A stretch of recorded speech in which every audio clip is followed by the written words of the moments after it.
Well, good morning, everybody, and welcome into the Steven Singer Studios. I am Marc Farzetta, and welcome into the Farzy Show. As I did in their last West Coast game 2 nights ago, I did it again last night, as I promised I would.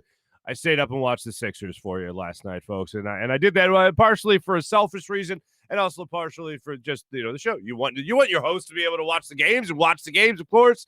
Well, I just didn't want to have to talk about Carson Wentz for a full straight hour and all that stuff. But we will do a little bit of a reversal as we have done over the last couple of days.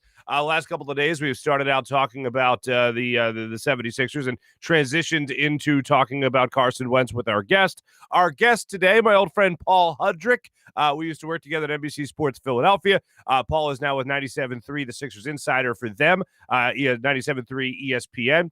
He's also doing his own podcast now, coming in for a landing. We'll talk a lot of 76ers with him because there is a lot to get to about that game last night. 118-114, 76ers fall. And Ben Simmons, for the most part, had an incredible game. Watching him on Damian Lillard, especially late in the game, was awesome. Watching Tobias Harris try to cover Carmelo Anthony, especially in that third and fourth quarter, not so awesome. Danny Green, though, when they made the transition, he actually did a pretty decent job forcing the turnover there. All in all, it was a pretty damn good effort by the 76ers, but in the end, they had no help whatsoever coming off their bench. Shake Milton, still nursing that ankle injury, still day-to-day right now, as far as I know, and he's in a situation where he's a Sixer scorer off the bench. And last night, they had no help off the bench, not even a little bit. Furkan Korkmaz had a nice little dunk. Well, that was about it. Other than that, you were relying on Ben Simmons. You were relying on Joel Embiid, and you're relying on Tobias Harris to go get you some points. Seth Curry, the same thing. And that was that. That's pretty much all the Sixers had last night. Some of their big horses were able to chip in and have some pretty damn good games. A guy like Joel Embiid had another 30-plus point performance for JoJo. That was great. Ben Simmons, like I said, defensively was great. But offensively speaking, he was on fire to start this game. For as much on fire as Ben Simmons can be, he was on fire. Baby hooks in the paint, being really aggressive, playing down on the blocks, being more of a power forward, playing that role really throughout the early portions of the game. And he helped the Sixers really get off to a pretty decent start. In the fourth quarter, they gained the lead, then they lost it. There was a game of runs in that second half. But we'll break it all down even further with our good friend Paul Hudrick coming up in just a couple of minutes. But one of the lead stories, really, that has been going on for the last couple of weeks, ever since Matthew Stafford, not one of, the lead story that has been going on ever since the Matthew Stafford trade, going from the Lions and going to the L.A. Rams, has been what the Eagles are going to do with Carson Wentz. And it's something that we're scratching our heads over. It's something that we're waiting for with great anticipation. And there have been reports about the Colts and the Bears supposedly having offers on the table for Carson Wentz, as well as maybe a mystery team has something on the table as well. Well, yesterday, Ron Jaworski, Eagles legend Ron Jaworski, now our area's legend, Ron Jaworski, he went on 6ABC, and he got to talking to Jeff Skversky. And he was asked about whether or not this could ever be mended, whether these fences could ever be mended between the Philadelphia Eagles as they stand right now and Carson Wentz. And the way he broke it down, I thought, was brilliant because he gave his opinion and then also let us know what he has heard from his own NFL. I mean, he's an NFL insider himself, but what he has heard from his sources around the league. Here's what Jaws had to say to Jeff Skversky of 6ABC about this Carson Wentz fiasco. Do you think that there's any chance that could be mended and that could be fixed? Highly doubtful. It just seems that this has really gone off the rails. Obviously, the Eagles and Howie Roseman are trying to prop Carson Wentz up to create the best value in him. The talk is of a number one, almost similar to what Detroit got for the Jared Goff situation, 2 number ones and Jared Goff. That won't happen here. That will not happen. My understanding is that the Colts have offered 2 second-round draft choices and maybe a third or fourth somewhere down the road. That appears to be the best offer I have heard from all the sources that I have around the league. That's the best actual offer that has been made. I'm sure the Eagles, Howie Roseman, Jeffrey Lurie would like to get a number one out of this, but as of now, that doesn't seem to be happening. This is par for the course as far as I'm concerned. As we talked about throughout the week, what's Howie Roseman doing right now? Waiting in the weeds, seeing what the best offer is going to be, because he's in no rush. The Eagles have to be in zero rush with any of this. I mean, really, if you look at when roster bonuses are due, which is March 19th, they could wait all the way up until then. March 19th, we got another month plus of this. No thanks. But that's what could happen, and most likely it could very well happen. But the fact that Jaws is saying that what he is hearing is a couple of second-round picks and possibly a future second or third, or excuse me, third or fourth. The fact that he's putting that out there, the fact that that's what he's heard, it goes right along with where we're at right now, which is no move has been made, because Howie is going to want to wait to move up in the draft and try to get a first-round pick in return for Carson. When you think about moving up from 13 to 8 to 2, as they did in draft order the year they acquired Carson Wentz and what they gave up to get him, they want to make sure they're getting as much as possible. And if they're not going to get that first-round pick, they're going to hold out for as long as they can. Now, again, that could be a couple of weeks. It could be a little over a month from now. It could be in the next couple of minutes. We don't know. But as of right now, the fact that they're not getting a first-round pick, according to Ron Jaworski, makes all the sense in the world as to why Carson Wentz is still a member of the Philadelphia Eagles right now. Right now. Just the old phrase from Doug Peterson. But when you think about a couple of seconds and you think about still another pick after that, if I'm Howie, I got to come. Like, I know I don't have to make the move, but most likely this is going to be the move. I'd be amazed if the Eagles are able to get a first-round pick for Carson. And when I think about what the Rams gave up, and still I hate comparing this situation because the Rams got back a starting quarterback in return. I don't think the Eagles are looking for a starting quarterback in return here. And the Eagles are going to be looking for Matthew Stafford type of return, a starting quarterback, 2 first-round picks. Like, I don't see Carson Wentz being worth that. In the eyes of the NFL, you have to look at the resumes here, and you have to say to yourself, oh, wait, but one guy doesn't come with a headache. Carson Wentz might. They tried multiple ways to fix that situation in Philadelphia, including firing their head coach, and they couldn't figure it out. There's problems in the locker room, supposedly, with this guy not knowing how to lead, and you want me to give up future first-round picks for this guy? Jared Goff at least made it to a Super Bowl, played it all the way to the Super Bowl, played in the Super Bowl. He's won playoff games. Carson Wentz hasn't done any of that. And as it was pointed out in the article that we talked about earlier in the week from Joe Santoliquito, as was pointed out, some of his teammates are like, hey, I'll put up with guys that can be a little bit of a jerk. I'll put up with the guys that can be a little standoffish if it means we're winning, if they're worth putting up with for that. But Carson hasn't won anything. Direct quote from the source in the story said, what has Carson won? Nothing. So all of a sudden you want another team to be able to give you top dollar for him when you could be giving them a headache as well. I think I'd be shocked if the Eagles get a first round pick in return for Carson. If they're actually dangling out there, the Colts are dangling out there, possibly 2 second round picks. I think ultimately that's what he's going to go for. I don't think a team is going to part ways with a first rounder. Yeah, you could talk about maybe a late first rounder, sure, but I still don't think that happens. But Howie, I'll give him credit for this. If that's the deal right now on the table, Howie is doing what he should be doing. And I can't argue against what he is doing right now. Is it driving us crazy because we don't know what's going to happen with this whole ordeal? Absolutely, it's driving us crazy. But the fact that he hasn't jumped yet just lets you know he's doing what he should be doing as a general manager. He's waiting, see if anybody goes, all right, fine, here's your first round pick and a third round pick. That's what he's doing right now. And I think I have to say that that's the right move as of right now. Howie hasn't gotten a lot right recently, but right now this might be the right move again, just for now. Something else that came out surrounding the Philadelphia Eagles, I thought this was very interesting and telling to the future. When Carson might not be that guy that people want to hang out with for the majority of the locker room, if that is the case, Jalen Hurts is stepping up.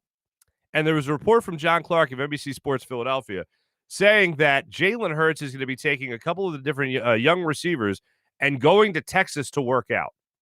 It feels like that doesn't happen often anymore, especially in COVID world.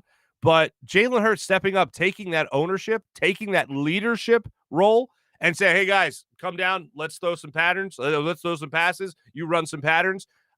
that's a great thing. And if you're somebody that does think that Jalen Hurts can be the future, if it's not going to be Carson and it's going to be Jalen, which I'm still not sold on, by the way, I saw very inconsistent play from him. I saw that he's an athlete, so that he'll make a play for you, certainly. But I didn't see anybody that was all of a sudden just going to take over this franchise, and it was going to be a fine transition from, oh, Carson Wentz is the franchise guy? Not anymore. Now it's Jalen Hurts. I'm not sold yet.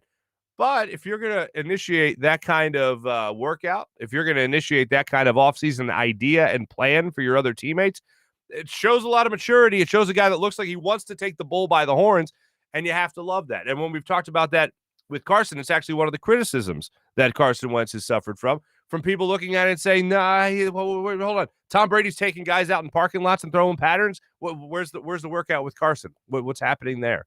Now, if I look at it, in a bottle, if I look at it in a short-sightedness, I guess, it looks bad on Carson.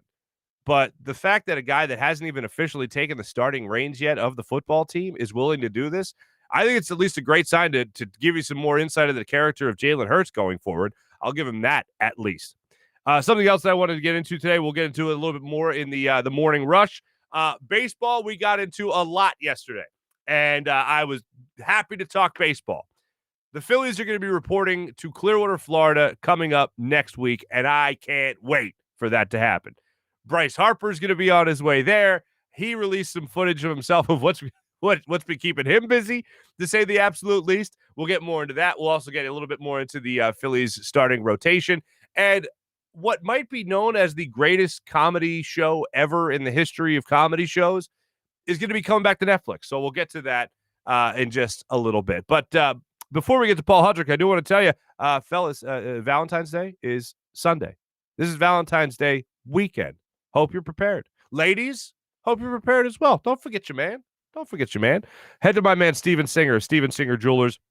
If you followed me here to this platform of the digital world, then you know my man is Steven Singer of Steven Singer Jewelers. Been talking about this man for about 15 years now, and he is the guy you got to go to for all your diamonds, all your jewelry, and, of course, those beautiful gold-dipped roses. He likes to consider himself like Walmart and Tiffany's. If they had a baby, that'd be Steven Singer Jewelers. The lowest price at the best possible value. You can't argue with that. That's the best deal. He doesn't mess around with sales and discounts or anything like that. Doesn't even have a promo code for you. He just wants you to know you're getting the best deal every single day. If you shop now, you know you're getting the best value. Valentine's Day, Sunday. Don't miss out. Go to IHateStevenSinger.com to avoid shipping delays. Steven's number one gift for Valentine's Day, it's the real gold-dipped rose. 24-karat gold-dipped rose, preserved and guaranteed to last a lifetime. There's no better time to say I love you, especially with the brand new Twinkle Twinkle deep blue sparkling rose, the color of the night sky just as the sun goes down. Go now to IHateStevenSinger.com and get free shipping. IHateStevenSinger.com, starting at just $59. Before we get to Paul Hudrick, I want to play this for you. This is the TNT call of the final play of the game, the controversial final play of the game. Take a look at this. The 76ers, this was the final play they had before losing to the Blazers last night. 2 to tie, 3 to win it. Simmons will put it in.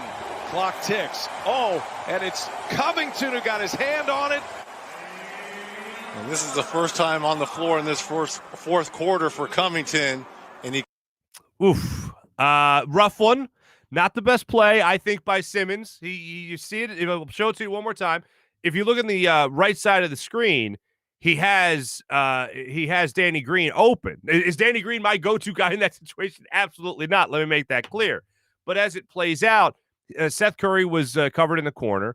Tobias Harris and Joel Embiid are trying to come up to the foul line, at least come up to the top of the key, and that's where Ben tries to force the pass. Now, I will say the way this clip is cut, it felt a little bit longer, at least watching it live, when Ben had the ball out of bounds. So maybe he felt like he had to rush it and try to force it in there. But here, take a look at it again. Tell me if you don't see Danny Green open here. 2 to tie, 3 to win it. Simmons will put it in. Clock ticks. Oh, and it's Covington who got his hand on it. And this is the first time on the floor in this fourth quarter for Covington. And he. Now, again, I am not drawing up a play for Danny Green. Danny Green is probably your third option on that play. He's like your safety net on that play. 3 seconds left on the clock. You can get the ball to Danny Green. He's the only guy that's open. I'd rather Ben go there than go and try to force a pass to JoJo and Tobias Harris, streaking up the paint, essentially. Bad pass by Ben. Everything else he did in that game was great. Loved everything else he did in that game. That one particular play, after the game, Doc Rivers said he wished he drew up a better play. They just basically took away options. They covered it well. They certainly did. And it looked like Melo or maybe Carmelo Anthony was holding back Tobias Harris just a little bit by the jersey. But nonetheless, they turned it over. They end up losing the game, so they dropped their first game on this road trip. Hopefully they bounce back against the Suns. 3 o'clock tip-off, I believe it is, coming up on Saturday against the Suns. So we won't have to stay up late for that one. That was a final play there by the Sixers. Great game all around from the starting five perspective. The bench did not help you even a little bit, led to the downfall. And as I mentioned earlier, the Blazers were just shooting at an amazing clip from beyond the arc, 44% to the Sixers 22%. To break it down even further for us, joining us here on the Zados Investments guest line, my good friend, Mr. Paul Hudrick.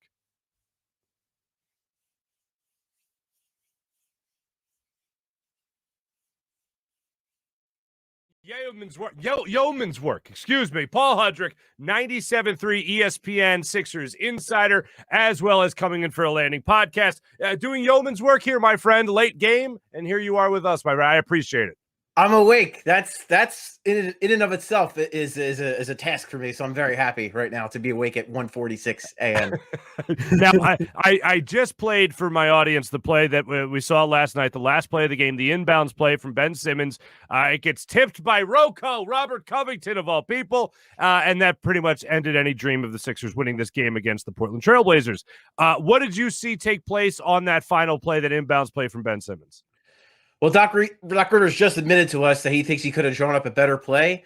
I think some people got on me because I didn't love the decision from Ben Simmons, because if you looked at the way that they were defending, the Portland was defending it, it was 3-on-2 because they weren't defending the inbound pass with Covington. Covington was basically kind of roaming, just, waiting for either Tobias or Joel Embiid to get it. So I thought, obviously Doc said there were three options. The main options were Tobias or Joel Embiid. Of course, those are the guys you would want to get the ball to take the final shot. But maybe he could have got it to Danny Green instead. I think maybe there was a better option there. But I also think I agree with the idea that maybe it wasn't the best play that Doc Rivers could have drawn up. When you inbound with Ben Simmons, there is no threat he's going to get the ball back and then take a shot. So that allowed Rocco to play so far off him and, again, kind of create a 3-on-2 situation. So, Doc probably could have drawn up a better play. Maybe Ben Simmons could have made a better decision. Maybe Tobias Harris could have fought harder. It looked like Carmelo might have grabbed him, but maybe he could have fought harder through it, came to the ball a little more. Listen, it just wasn't a great play. But to be fair, I don't think that's where the game was lost. I think the game was lost well before that from some other things. But that's pretty much what I saw in the last play. I agree. As far as the last play goes, I think for Ben's decision-making, I thought he forced that pass. I think that's obvious in watching the highlight now. I think Danny Green was the play to make, the only play to make that was left for you to make. Everything else would have been a force. But again, that's hindsight. I would have at least went to Danny Green. It was 3 seconds. He would have had an opportunity to maybe get a shot off, work for a shot, maybe find somebody else gets open after that. But nonetheless, you're exactly right, Paul. They didn't lose the game on that particular play. I feel like they lost that game when all of a sudden Nuggets Carmelo Anthony started playing basketball again for the Portland Trailblazers. He couldn't miss. Last 2 games, he's dropping over 20 points on the Sixers in both games. What got into Melo? I tell you, something about the Tobias Harris matchup, I think, fires him up for some reason. And for some reason, Tobias, Tobias has had a great year. To me, he's had an all-star year. But for some reason, that matchup with Carmelo Anthony is not good. I don't know if it's like because they're kind of similar players in a way. I mean, obviously Carmelo Anthony is going to be a Hall of Famer, one of the greatest scorers, in the history of the game. But just they're kind of built similarly. They kind of had that mid-range game. They kind of, they don't really. So I think maybe it's like a similar, like a Spider-Man meme issue where he just like it's in his head now too. I don't know. It was just a weird thing, and Mark, I don't think it was just, and I don't want to take anything away from Carmelo. He got hot. He couldn't miss any shots. The issue was the Portland got something from their bench. The Sixers didn't get anything from theirs. That to me was the bigger issue. When you look at, the bench collectively, 2 of 13 combined. And then you also look at, excuse me, not 2 of 13. They were 7 of 20 combined. And you look at the fact that they had 1 assist and 3 turnovers from their bench. And Doc Rivers pointed that out into the game too. He said he thought that the bench not having good offensive flow, it fueled Portland's offense because they were able to get the ball back quickly. Sixers missing long shots, getting long rebounds.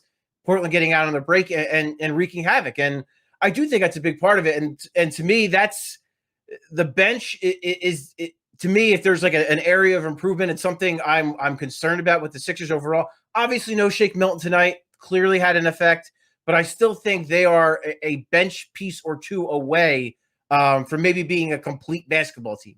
Yeah, no, I absolutely agree with that. And I felt like tonight you really missed Shake Milton, and it didn't dawn on me until later. And I was like, why am I seeing Maxey out there as much as I'm seeing him out there right now? And I was like, oh, that's right, no Shake tonight, unfortunately. And later in the game, you saw it start to wear, I thought, on the starting 5, because although a guy like Joel Embiid, I think, wants to take on the world every night, I know Tobias Harris will get his, and Ben Simmons will get his 15 to 17 to 18 points a game, whatever. He actually had a good scoring night for himself, almost triple-double. But it just felt like those 3 had to score or nobody else was going to score. And Seth Curry made the great 3 late, tie the game. That was awesome. Earlier, missed a big opportunity at a 3. It just rimmed out, unfortunately. But it felt like the starting 5 in particular was really taking the onus upon themselves because they weren't getting that help off the bench. Yeah, and, that's something else when we talk about the bench. Mike Scott not playing. I know everyone was like, oh, Mike Scott's not playing. But look, because of that, Tobias Harris has to play basically with the bench as the back. I mean, Tobias Harris had to play over 40 minutes the other night against Sacramento. He was tremendous in that 4th quarter. These guys are human. You know, it takes a toll. You play 40 minutes one night on a West Coast swing. 2 nights later, you're in Portland, and you got to basically kind of do it again. So, I mean, it's not to make an excuse. It's just the reality of it. And I think it's a great point, Mark. I think that you're counting on these guys to play big minutes, especially Ben and Tobias. Those guys are playing a ton of minutes. And that's another reason why I think an upgrade of the bench would help them so much, because it would just take the onus off of them. And, and Joel Embiid wouldn't have to have these, heroic performances, and, and Tobias Harris wouldn't have to come through and save the day in fourth quarters from time to time. Like, it would be nice to have a consistent bench that puts you in better situations so that when the starters come in, they don't have to do that. And maybe they're protecting a big lead as opposed to trying to get back into the game. No, I 100% agree. Now, on the positive side of Ben Simmons' night, I know I just talked about he could have made a better pass on the last play, and that's fine. But we'll talk about some of the other stuff that he did tonight. But not just tonight. Against the Nets, I think he had a little chip on his shoulder going up against James Harden. I think in a game like this tonight against the Blazers, he had a little bit of a chip on his shoulder going up against Damian Lillard. That certainly showed late in the game when he was assigned to guard him, especially in the last couple of possessions there by the Blazers, and I thought he did a great job. But aggressive Ben Simmons, we say it all the time, is the best version of Ben Simmons, and it seems like especially over these last 2 or 3 games, he has really played not only as the aggressive Ben Simmons that we love him as, but he's also played with a little bit of a chip on his shoulder. Now, whether that's him and James Harden being dangled out there in trade rumors, or maybe now he's falling out of the top 10 in the All-Star voting and he wants to get back in there, maybe that's a little extra added motivation for Ben. Maybe it does for, whether it's on purpose or not, it does seem like whenever All-Star voting starts coming, that's Ben Simmons' game starts going up for, whatever reason. I don't want to speculate too heavily there. Oh, he wants to stuff the stat sheet in the scores column more than everything else. But I also think, when you looked at the games tonight, I like the new, there's this, in years past, I haven't liked him in the post. It hasn't really necessarily led to great offense, especially from a scoring perspective. Tonight, he was outstanding in that regard. And you saw him really take advantage of Rocco, and he keeps going to that right hand. And I don't want to fuel that whole thing all over again, but he really loves to go to that right hand around the basket. He's got much better touch, it seems like, around the rim with that right hand. And Mark, it's just like that move he put on Rocco, and he threw that dunk down. Then he had something to say afterwards. And then in the Nets game on Tyler Johnson, after he dunked on him and got the technical, he's got something's burning in his belly. I don't know what it is recently, but he's been playing at a better level offensively, more fired up. And then defensively, I mean, what can you say? I mean, in the second half, Dame Lillard, it was 2 of 13 in the second half, 0 of 6 from 3 for Dame Lillard in the second half. That's defensive player of the year type of stuff. Ben Simmons just told us too. He said, I feel like I am the best defender in the NBA. Mark, he might not be wrong. He might be the best defender in the NBA. He has been, and that's been from the beginning. He has been excellent on that end all year. And now the offense is really starting to catch up. I mean, to me, Mark, we can debate whether or not that was, his fault on the inbound pass or whether he made the right decision on and on. But like, if that might have been the only bad decision he made all night, because he was outstanding in this game, almost a triple-double, and he's been playing at this level for a little while now. And yeah, you're absolutely right. This is the Ben Simmons. If they want to get to that higher level, if they want to be competing with the Nets and the Bucks, and they want to be in this thing till the end and hold on to that 1 seed, this is the Ben Simmons they need. Yeah, and you love to see it really throughout the game, and they'll try their luck in just a couple of days now. But what a 3:30? It was a 3:30 game against Phoenix. What do they got next? Yeah. Yes, 3 o'clock. Listen how excited you are. It's not going to be a 10 o'clock start time. I don't blame you even a little bit there, my friend. I'm getting old, Mark. Yeah, right. Sure. Real quick, as an aside from the Sixers, have you been following this little drama that's going on with the NBA All-Star game at all? Like, I don't know when it's going to happen. Yeah. March 7th is the date, but still, let's see, the NBA skills competition, the dunk contest most likely is going to happen at halftime. No players want to go to it because of, COVID.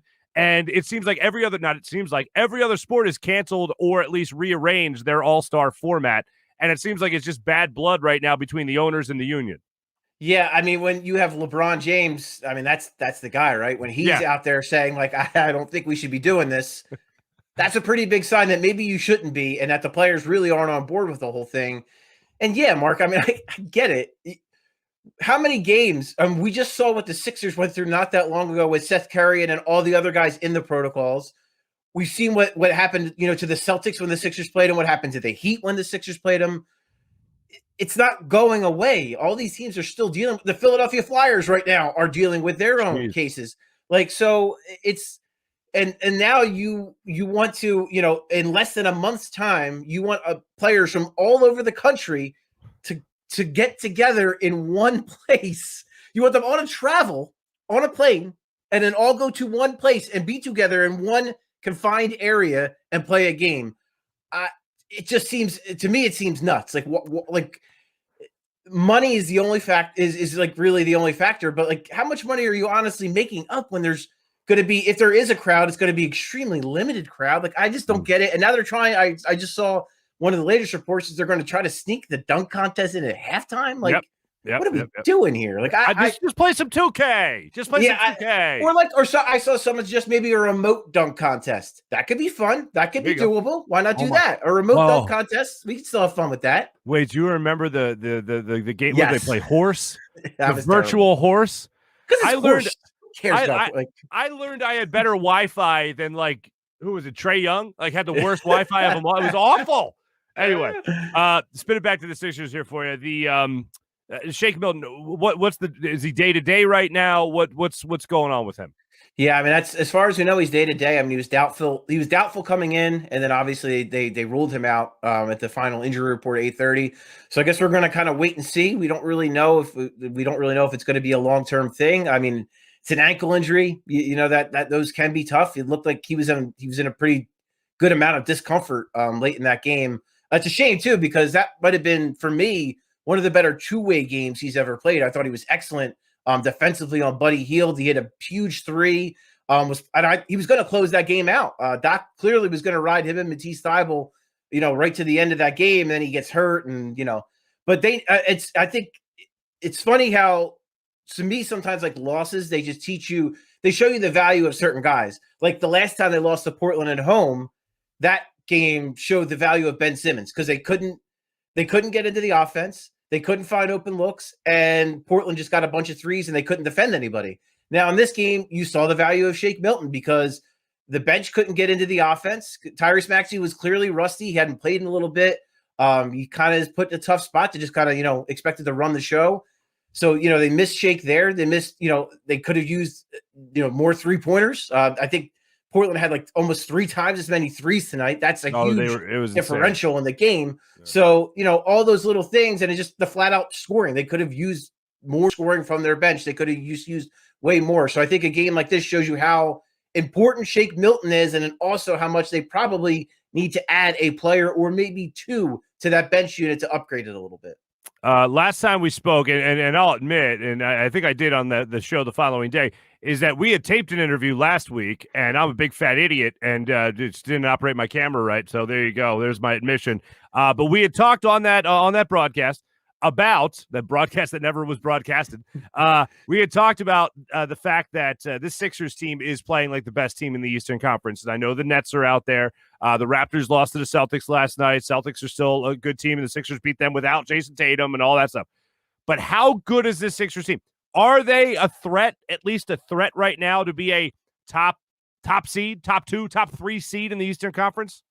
Well, first of all, I want to say that even though the broadcast didn't broadcast, it was just so wonderful to see your face and hear your voice, and I was still delighted. But yeah, I mean, for sure, Mark. I mean, listen, they are the number 1 team in the East right now, still, and they have a lot. Listen, they have an MVP candidate, they have a Defensive Player of the Year candidate, they might have 3 All-Stars.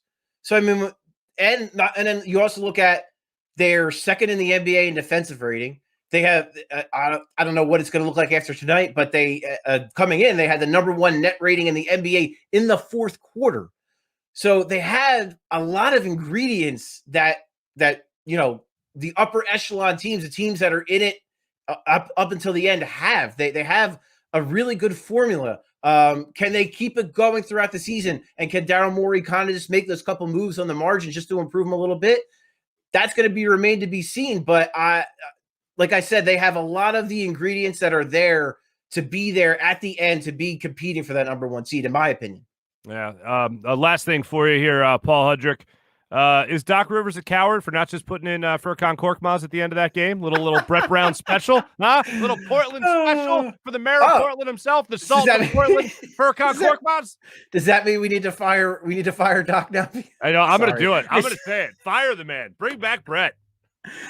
Brett ran a better ATO last year in Portland.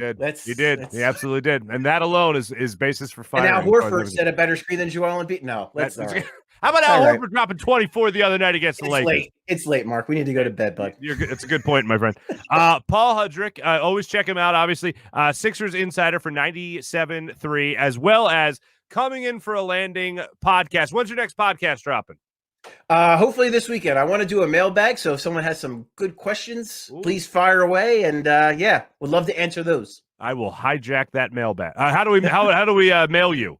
So you can just hit me up on Twitter at Paul Hudrick. Hit me up with questions, and I'm gonna probably send out a little tweet just asking for questions. So when I solicit those, respond, and I will try to get to as many as humanly possible. It's just that easy. Paul Hudrick, Sixers Insider for 97.3, as well as Coming In for a Landing podcast. Paul, thanks for joining us here on the Zados Investments guest line.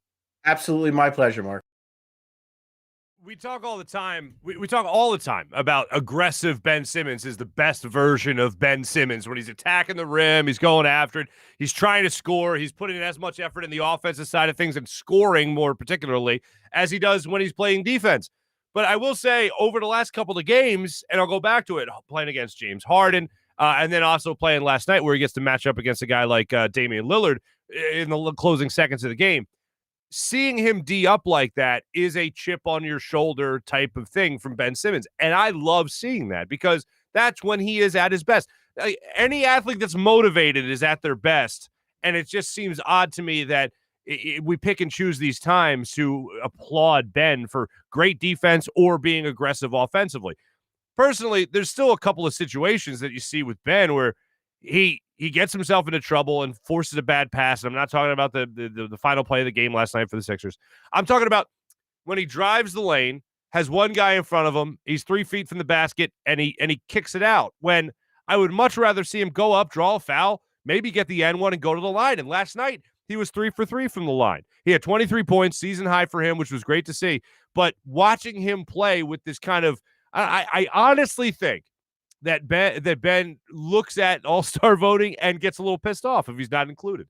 I think you saw a similar thing happen towards the All-Star game last year, where you saw him start to be a little bit more scoring-minded to get those numbers up a little bit. I'm not saying it's totally altering his game by any means, but I think he sees that. He goes, okay, I fell out of the top 10. All right, let's get this going a little bit more. I think he matches up against James Harden and says, hey, you know what? They were telling me that they were going to trade me for you, for this guy? Come on. And I think he gets a little pissed off. And personally, Ben is better when he's pissed off. He's one of those people you need to put the quarter in. He's always going to give you great defense. He gave you a little something extra last night, but he also kept his head about him. He said after the game that when he's D'ing up smaller guards, like he's 6'10", 6'11", and he's going up against a guy like Damian Lillard, he's more likely to get fouls called on him because of the size differential. It doesn't look good when he's playing physical with a smaller guard, so he's got to be cognizant of that. Last night, I thought he played perfectly, especially in the closing seconds of that game when he was D'ing up Damian Lillard. That was great to see from Ben. Hearing him, as Paul pointed out there, saying after the game that he considers himself to be the best defender in the league. Yeah, by all means, let's see more of that. He's already up there. I mean, he's already a shutdown defender, and you notice that the Sixers will rotate him on different guys depending on the situation of the game. For instance, yesterday you see him; he's not out on Lillard early. You see him come out late on Lillard when they really needed him on him, and I thought that was great. At one point, I wanted him guarding Carmelo Anthony because Tobias Harris just couldn't stay with him, and I didn't think Tobias for this awful matchup for Tobias Harris. I didn't think last night he was necessarily getting crossed over and beat off the dribble and all that consistently. He was there with Melo for the vast majority of when he was assigned to guard him. Melo was just on fire. As I said, it was like Nuggets version of Carmelo Anthony playing against the Sixers last night. That's what he provided off the bench with 24 points. Sixers couldn't get anything going off the bench. It was rough. They had no reserve help whatsoever last night. And as Paul pointed out, the one assist, it certainly shows that they couldn't really get anything going for themselves in trying to spell the starting unit. So it was a wild game to watch last night. It was a typical game of runs type of situation that came down to one very critical play and came down to a 36-year-old Carmelo Anthony. And by the way, Carmelo, I expected him to be like closer to 40. But yeah, 36-year-old Carmelo Anthony, sit 1 year out, and I guess all of a sudden it just ages you. But 36 years old, just looking like he was prime Melo last night. And, of course, it's against the 76ers. By the way, more on the Portland Trailblazers in just a little bit when we talk about our big bets to end the program. But right now, I do want to tell you, speaking of big bets, our friends at DraftKings, you've been hearing me talking about it all week after the big game played out. Now we're looking forward to the madness that March could be providing us. However, if you're not into that just yet and you want to look at some other things going on in the basketball scene, DraftKings Sportsbook, America's top-rated sportsbook app, is giving all new players the chance to cash $100. Listen to this. New customers can bet $1 on any team in a basketball game to hit a three-pointer. That's it. Just to bet on a team to hit a three-pointer, $1. You can turn that into $100 when they do hit a three-pointer. It takes one three-pointer being hit by a team of your choosing to turn $1 into $100. Does it sound like a no-brainer? Well, guess what? It's because it is a no-brainer. And on the DraftKings Sportsbook app, it literally is called a no-brainer. And that's why you can bet it. That's why you should bet it. This slam dunk of an offer is it's around not forever, unfortunately. It's just around for a short period of time. So make sure you take advantage. Download the DraftKings Sportsbook app and get in on all the action. If basketball isn't for you, DraftKings Sportsbook, as you would assume, has daily odds on hockey, on soccer as well, and so much more. DraftKings has paid out over $7 billion to their customers since 2012, so they know a thing or two about big paydays. Right now, you can download the DraftKings Sportsbook app. Use promo code Farzy. That's right, promo code Farzy to get your shot to turn $1 into $100 when you bet any team to hit a three-pointer in any basketball game this week. Promo code Farzy for new customers to get a shot at $100. That's 100 to 1 odds on any basketball team hitting a three-point shot. Only at DraftKings Sportsbook. Must be 21 or older, present in Pennsylvania. New customers only. Restrictions apply in partnership with Meadows Racetrack and Casino. Winning pays out in 4 $25 free bets. See DraftKings.com/sportsbook for details. Gambling problem, call 1-800-GAMBLER. It's the Friday before Valentine's Day, so I'm telling you again, Steven Singer Jewelers. Go to IHateStevenSinger.com. Make sure you get to take advantage of the free shipping that's available when you talk about these beautiful gold dip roses, the brand new Twinkle Twinkle deep blue sparkling rose. Make sure you throw that in the bouquet of roses you should have accumulated like I did. I showed you last week from Steven Singer. They have all sorts of great things available at Steven Singer Jewelers. Go to IHateStevenSinger.com. You can also, the roses, by the way, $59. That's it, just $59. But you can also go to IHateStevenSinger.com. Make an appointment with the appointment scheduler. I've used this myself. It's a breeze. It's easy. You make your appointment. You show up. They open the door for you. Go in. All CDC guidelines adhered to. They got the plexiglass up there so you feel safe. You go in there. You pick out your diamonds, you pick out your jewelry, and they walk you through the process. IHateStevenSinger.com for gold dip roses for Valentine's Day and also for the appointment scheduler itself. Do have to tell you about Fan Up. If you're not on Fan Up yet, folks, what are you waiting for? Take advantage of this great new betting app. That's what you have to do. Fan Up. Download the app, and right now you could win cash. You can win a Donovan Mitchell Gem Mint 10 autograph rookie card. You can also win a pair of Jordans. You can win all three of these great prizes when you download the Fan Up app. Days of playing fantasy sports by yourself are over. Enter Fan Up's super fun daily and weekly contests. Answer fun questions as well, and you can rise on the leaderboard. You can squad up with your friends, or you can bet just for yourself as well and win even more. Fan Up. Doing it, I'm doing it with my friends. It's a great time. You can bet on odd things too, which makes it so much fun. Fan Up, download the app to your phone and make sure you take advantage of all the fun that they have going on. Fun, easy, and the only place to win the hottest brand prizes as well. So if you want those Jordans, take advantage of that right now. Any day, any week, any season, you could be the MVP with Fan Up. Download the app right now at the App Store. Use promo code FANUP and get 2,000 bonus points. That's Fan Up. May the best fan win. We're going to do our social media check-in right now, brought to you by our friends at Steak and Maine. Interesting question that we have out there right now for our social media check-in. Biggest front office villain in Philly sports. Here are your options. Howie Roseman, Ed Wade, Sam Hinkie, or other. I will say this. I never looked at Sam Hinkie as a villain. I supported the process. I supported the 3 years. I said, all right, let's give this guy some time and see what we do here, because I was done with the mediocrity. And that's why the whole process started. You get stuck in that limbo, that purgatory, if you will, of NBA basketball, where Andre Iguodala is your best player and the team is built around him. I liked Andre Iguodala, but I didn't think he was your superstar. And that's the basketball we had in this city for a long time. After Allen Iverson, after that AI, it went to another AI, Andre Iguodala. And that wasn't really all that impressive. It's funny, though, and I go back to this a lot. The Sixers, when I say funny, I don't mean ha-ha. The Sixers haven't gotten past the point they were at with Andre Iguodala. Like, just as a matter of resume, they haven't got, like, they went to a game 7 of the second round of the playoffs against the Celtics, and they lost with Andre Iguodala, Evan Turner, and who was it? Drew Holiday. The Sixers, with Jimmy Butler, Ben Simmons, and Joel Embiid, and Tobias Harris, they got to a 7th game of the second round of the playoffs and got bounced out. They haven't gotten past that point. After the whole process and all that unfolding and waiting for Joel Embiid to be healthy and Ben Simmons to get here and then him be healthy, like that whole process, they still haven't gotten past the point they were at before the process, which makes you want to bang your head against the wall. However, you obviously feel a lot more confident in this grouping of players than you did with that Joel Embiid. So I never looked at, or than you did with Andre Iguodala's team. So I never looked at Sam Hinkie as a villain. Brian Colangelo, villain. I mean, Burner Gate, the whole thing with Babs Botini, his wife, tweeting out all those little secrets going out there about players' health, the status of the team, the chemistry in the locker room, and also even this got buried because Brian Colangelo is now more known for Burner Gate. But remember that time he did an interview with the media and he said, hey, Joel Embiid has, he's fine, no meniscus tear, he's going to play. And they played him in a national game against Houston, and then afterwards like, oh, there was a tear. Sorry, there was a tear in Joel Embiid's knee. And Miss Scusi.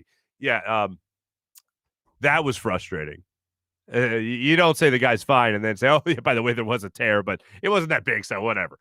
Yeah, That's more the reason why he's a villain to me. Also, John's pointing out Harold Katz said Moses Malone couldn't play any more than 10 seasons, and they traded him for a number 1 overall pick. And, of course, Moses Malone was pretty good. He was pretty damn good. Freddie Burns is pointing out as well, Brian Colangelo, and Doug is pointing out, fire his ass. I'm pretty sure that just means Howie Roseman. He is absolutely – the guy won a Super Bowl, and he's a bigger villain than, like, Ed Wade. Ed Wade, you brought you Chase Utley, brought you Ryan Howard, brought you Cole Hamill. So I think people look back on Ed Wade's tenure with a little bit more fondness than they had certainly while Ed Wade was here. Ed Wade was the first – I remember fireedwade.com was a thing for a long time. And then the day he was fired, if you remember the story, he was changing a light bulb in his house when the late David Montgomery called him and said, "Ed, we have to make a change here." And they made the change. And I remember on fireedwade.com, if you went on the site that day, it was just fireworks. It was a fireworks display. And then, of course, then the Phillies ended up winning a World Series with the core that he had drafted and groomed and acquired and all that. And Pat Gillick, rightfully so, gave him a little hat tip when they went to the World Series. And, of course, when they won the World Series, the work Ed Wade had done on this roster, nothing but class from Pat Gillick. But Howie Roseman is running away with this poll right now as we check in with our social media check-in brought to you by the great people of Steak and Maine. 75% people voting right now for Howie Roseman. Sam Hinkie only getting 11.8% and Ed Wade getting 8.6%. Other getting just under 4%. I enjoyed going through all the social media stuff last night during the Sixers game. Seemed like most people were really impressed with what Ben Simmons was bringing to the table. They hated the final play of the game, and they certainly hated Carmelo Anthony going off as a bench player for the Blazers. And here's the thing. The first game against the Sixers a couple of weeks ago, last week, the Blazers come out here with Carmelo Anthony and score, 23 with him against the Sixers? Last night he drops 24. Why are the Sixers Carmelo Anthony's fountain of youth, people? That's what I ask you.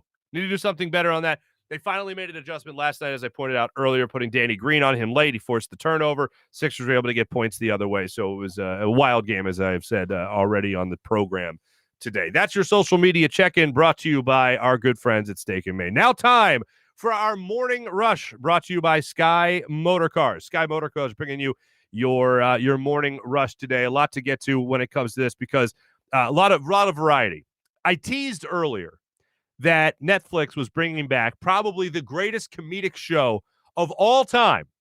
And much to our own Buzz Sports and Entertainment executive, Josh Weinfeld, it's not King of Queens.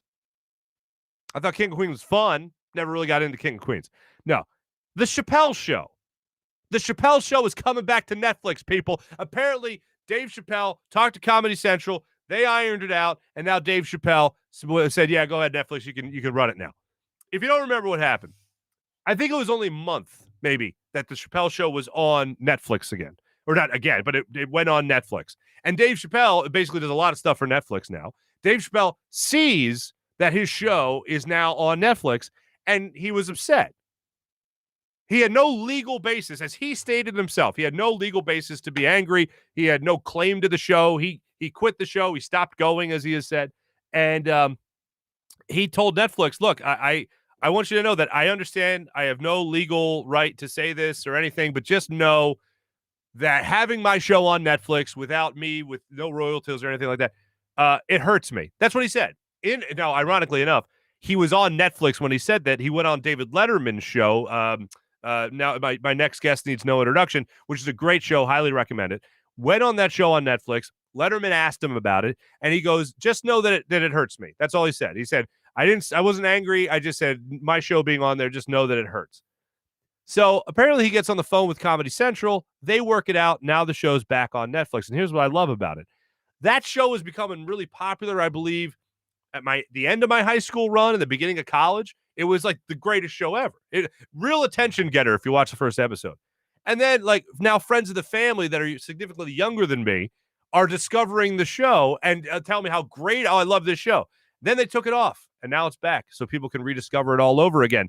That right there is probably the greatest comedic show of all time. And that right there is coming back to Netflix. So it's good to see that one fence was mended between the Chappelle, Comedy Central, and now Netflix. So it's good to see that show back on Netflix in the not too distant future.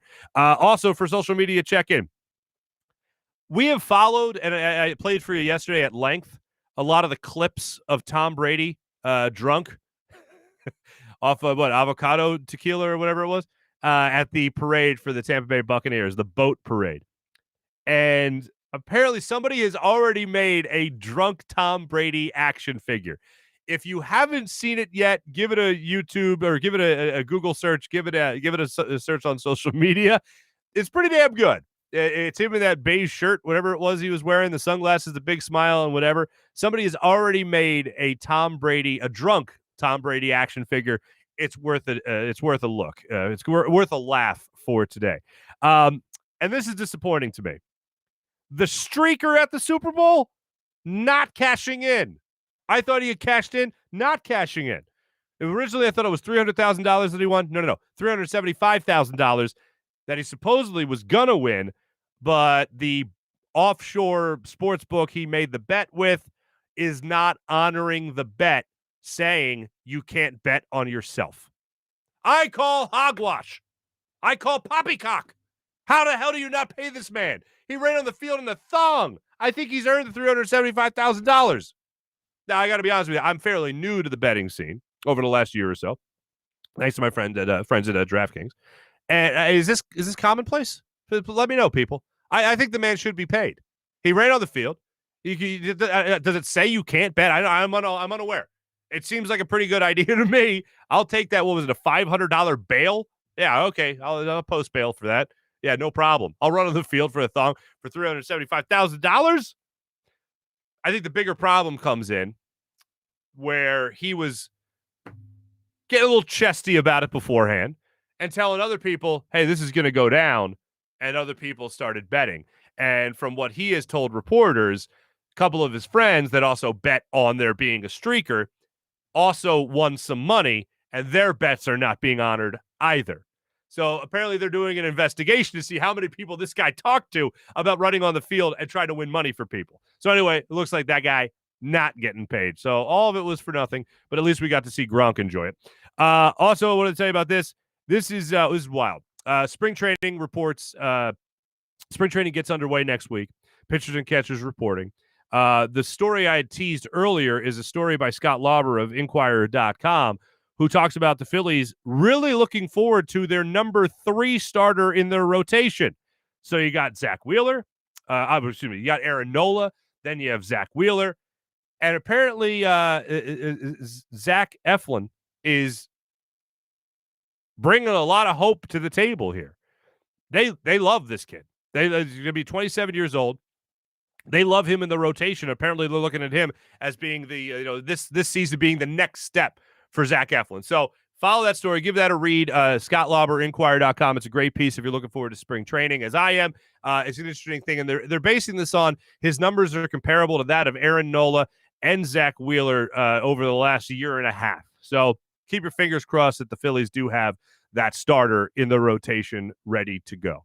Now, with spring training just around the corner, Bryce Harper, I guess, wanted you to know how much he's looking forward to spring training. If you haven't seen this yet, it is worth a listen to as well for our podcast downloaders that like to listen to this show only and not watch. I think this is applicable. I will set the scene for you if you're not watching the show. The scene is Bryce Harper's in the car with his lovely wife, Kayla, if I'm not mistaken. They have 2 children under the age of, I'll ballpark it and say 2.5. They got the crew, and then I believe they just had a little girl as well. They're in the backseat of this car. Both are in car seats, and Bryce Harper is trying to calm his children as they're driving around. And I think he goes itsy bitsy spider here. Take a listen to this. Itsy bitsy spider It's crying. This is great. Off season. We love this. Can't wait for Florida next week.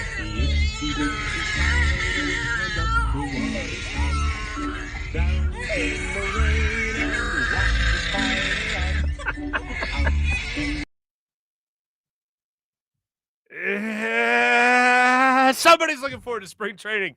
The kids, did anybody else hear that? They were crying in unison. they synced up and were crying for the same. Like it was almost perfect harmony, to be honest with you. The music geek in me was like, that's actually pretty good. You know what I'm saying? But I think he's looking forward to some baseball. I think he's looking forward to a clubhouse.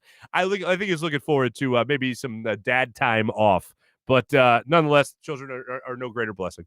So that is your Morning Rush, brought to you by our good friends at Sky Motor Cars. And one thing we have to look forward to over this weekend is possibly the trade with Carson Wentz. If the rumors are coming out, if reports are coming out, as we started the show with talking about the Ron Jaworski's report saying that his sources are telling him the Colts have an offer on the table of 2 second-round picks and possibly a third or a fourth down the line, then I think that we are at least getting closer to this coming to fruition.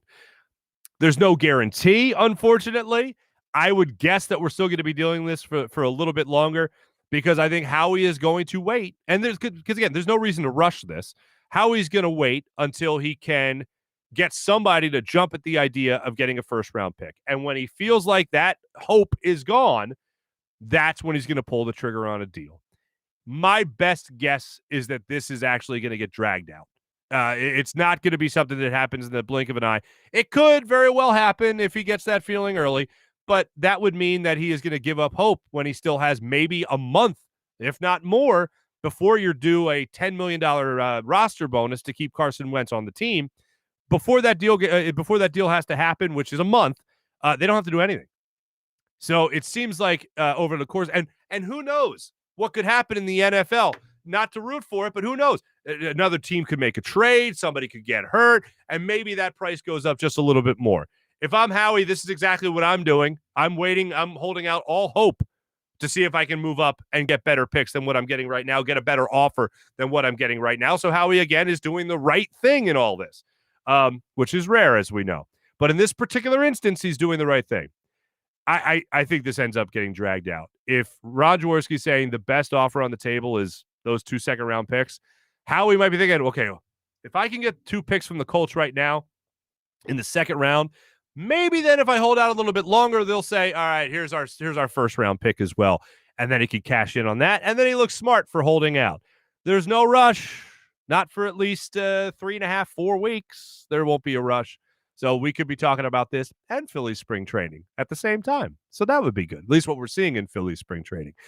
Big bets, ladies and gentlemen, brought to you by our great friends at DraftKings Sportsbook. I have been on a roll, 3-0 since the Super Bowl. I did like the bet last night. I forgot to bet myself. Idiot.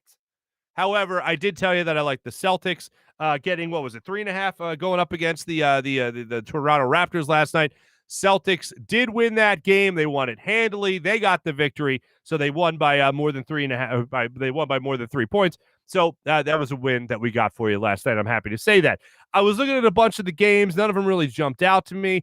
Bucks are playing at Utah, and I was like, do I like the Bucks in that game? And I was like, nah, not so much. And I think it's a -1.5 for the Bucks, for Utah. And I was like, nah, I want to stay away from that game. But the game I do like, I'm going to ride the Blazers. After watching them play last night, Melo might be getting hot. Whatever. Maybe it's just not a matchup where it's Tobias Harris on Carmelo Anthony. Maybe just Melo's getting hot and Lillard's obviously hot. So fine. I actually like the matchup tonight. Blazers -4.5 going up against the Cavs. So I will be betting the Blazers tonight. I'm sorry to do this to you, to stay up to watch this. 10-10 start time again, as you would assume. Blazers hosting the Cavaliers. I like the Blazers tonight, so I'll be betting for them, and I'll be going for a 4 in a row, at least telling you here on the air, 4 in a row with the Blazers, 4 in a row winning bets with the Blazers taking on the Cleveland Cavaliers. So that's what I have for you tonight for our Big Bets segment. Looking forward to that game. Next week, we'll continue the conversation about Carson Wentz. Hopefully, we may advance the football, so to speak. A little bit more Philly spring training. And also, looking forward to what does happen. I miss hockey, folks. Flyers had another 2 names added. Morgan Frost was added. Jake Voracek was added to go along with Sanheim, Braun, and Giroux when it comes to the COVID-19 protocol list. Flyers still a paused season. Can't wait to watch them again, and I hope all is going well. Hope it's just a matter of close contact. Hopefully nobody with the Flyers organization actually has COVID. It's just a matter of precaution that they're going through right now. But I do miss hockey, and hopefully we'll have some pucks to talk about in the not-too-distant future. Thanks for watching. Thanks for listening. Make sure you subscribe on YouTube. Follow us on Twitch and all social media platforms as well at Farzy Show. Thanks for watching. Thanks for listening, everybody. Have a wonderful weekend. Happy Valentine's Day, and make sure you check out my man, Steven Singer at IHateStevenSinger.com. Have a great weekend, everybody.